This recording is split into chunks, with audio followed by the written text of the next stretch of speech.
What's going on, my Kick Talk family? It's your boy Tripple Rich. I know it's been a minute. Hopefully everyone's been safe and healthy. But the show must go on, and we're on episode 24 now. 24. One of my favorite basketball players of all time, rest in peace, Kobe Bryant's number. So we gotta do a shoe about him, right? Today we're doing the infamous Adidas Kobe II. What do you think about the design? Most people think it's hideous. For me, I always thought it was polarizing, and I still think the design is ahead of its time, even though it came out in the early 2000s. So without further ado, let's talk about it, and let's go! So before we get into the details of this shoe, let's talk about some fun facts first. First fun fact, did you know that Kobe Bryant himself gifted a pair of these shoes to Lebron James while he was still a high schooler? Yeah, the story goes, Kobe gifted him a size 14, and LeBron was actually a 15 at that time. Either way, LeBron squeezed his foot into that shoe to play ball in it and to show Kobe respect. Number 2, did you know that this shoe was actually designed after an Audi sports car? The story goes that Kobe's favorite car at that time was an Audi TT Roadster, and he wanted the design to go something like that. Number 3, did you know that Kobe actually was so dissatisfied with the design of this shoe that after the season was done, he bought himself out of his Adidas contract just so he could move to another brand? Crazy. Adidas Kobe II was released in December of 2001. The designer was Erik Lund Nielsen. And what was interesting about the approach to this design was that they made the shell of the shoe first, and then they work their way in. Most sneakers are designed with the inside and they move out. Found that very interesting. Also, what's very interesting is that the Adidas Kobe II was actually fashioned after an Audi sports car. One of Kobe's favorite cars at the time was the Audi TT Roadster, and he wanted that type of feel for his footwear. So Adidas actually called up Audi engineers, and they worked hand in hand to come up with this design. Let's talk about how Kobe Bryant felt about the shoe, his experiences, and his opinions. First off, he won his first All-Star MVP wearing the Adidas Kobe IIs. So he does have stuff to say about how it was uncomfortable, how he didn't like it, but I mean, playing against the best and still performing your best is something to be said. Now, my opinion is that he was getting bullied by his peers on how the shoe looked. It was very forward-thinking. The public perception was that it was ugly. So I think that made Kobe shift his perspective on the shoe as well. And eventually, the Lakers got to the playoffs that year, and he actually switched to the Kobe Is, which came out the year before, instead of playing in the Kobe Is. Well, they won the championship that year, and I'm still sad that he wasn't, winning the rings in this Kobe II, but he knows better than anybody what his foot can deal with. Best summed up by Kobe Bryant as a learning experience for him. He's on record saying that this shoe taught him from that day moving forward, he needed to be more hands-on with the design team. And if you follow Kobe throughout his career, he eventually went to Nike, and you could tell almost every Nike Kobe that came out, he had a hand in it. So whether he liked the shoe or not, he learned a lot from the shoe. Now let's talk about the public's perception of the Kobe II. We know that Kobe didn't really love the shoe, but what do you think the public thought? You're probably correct. The public did not like the shoe whatsoever. It was on record that journalists writing about the shoe called it the toaster. On the street, the nickname was Moon Boots, which I think is kind of a cool name, but whatever. And then the customers who actually purchased the shoe had a lot to complain about as far as the creasing of the shoe went.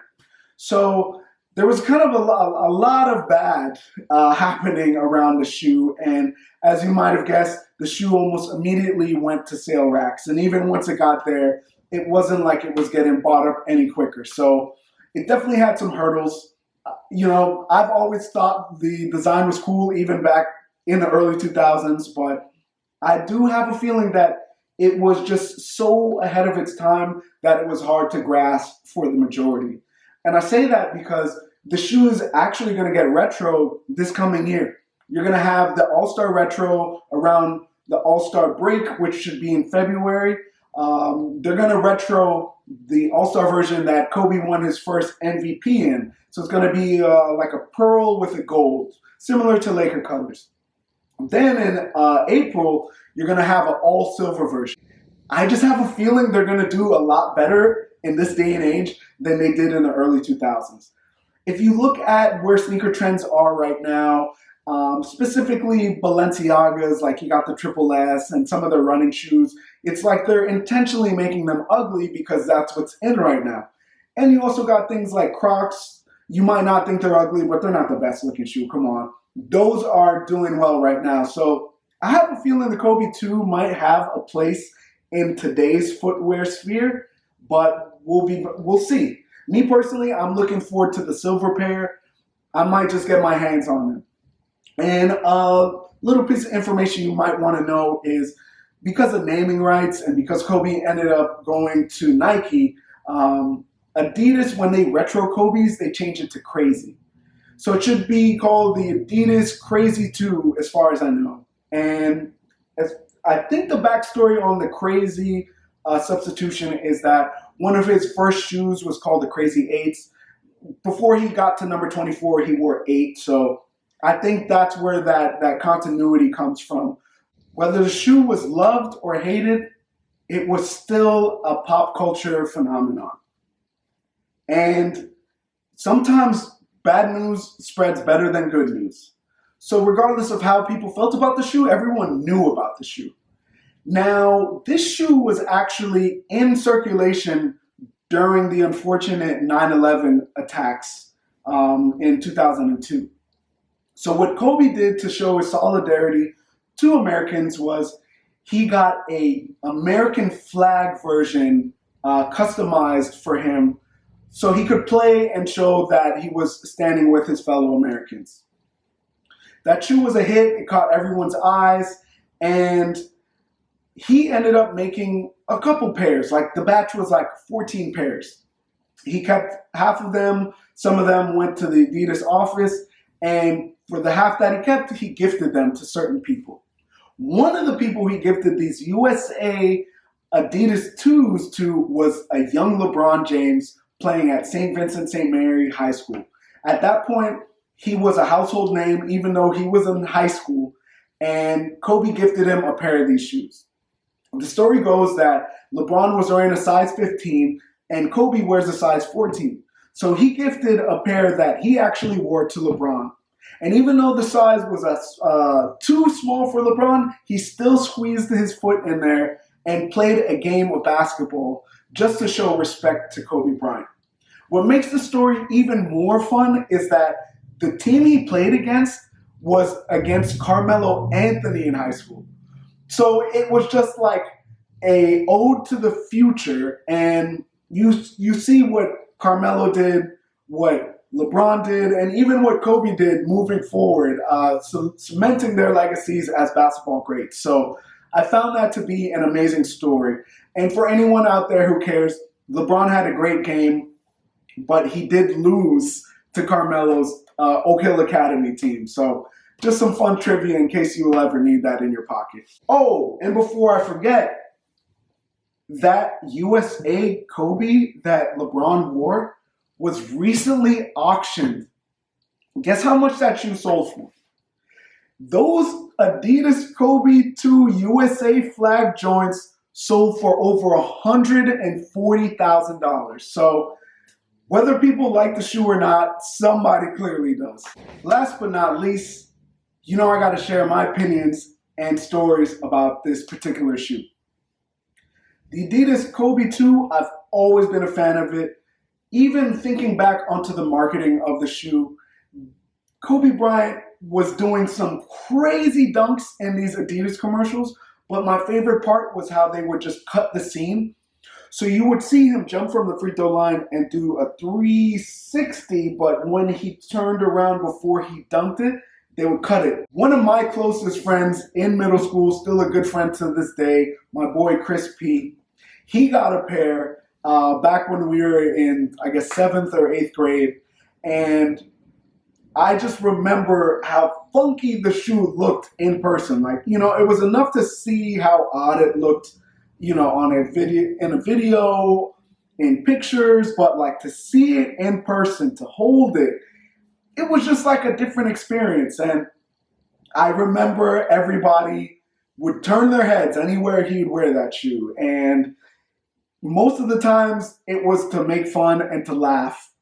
But I think overall, it's just such an interesting design that you can't take your eyes off of.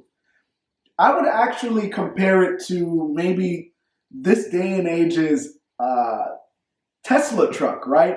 Where it's ugly, but it's like you're still going to look at it regardless just because of the angles and just the architecture of it, right? So because I was a close friend of his and we were about the same size shoe, there was a couple times that he would let me wear the shoe.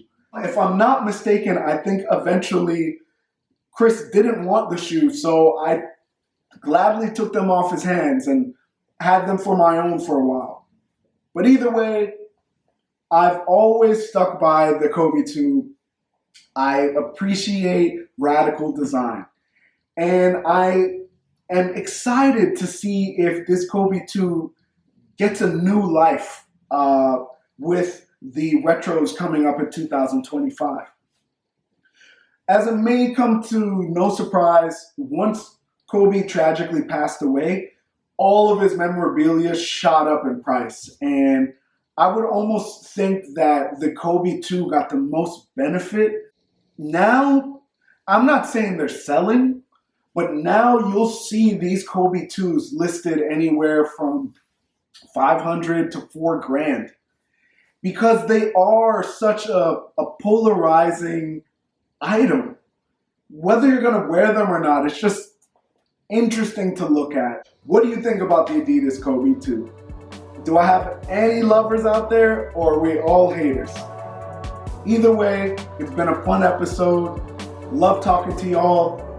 This is going to bring my momentum back, so have a great day. Keep getting better at whatever it is you do, and I'm going to keep getting better at what I do. Y'all have a great day. See you.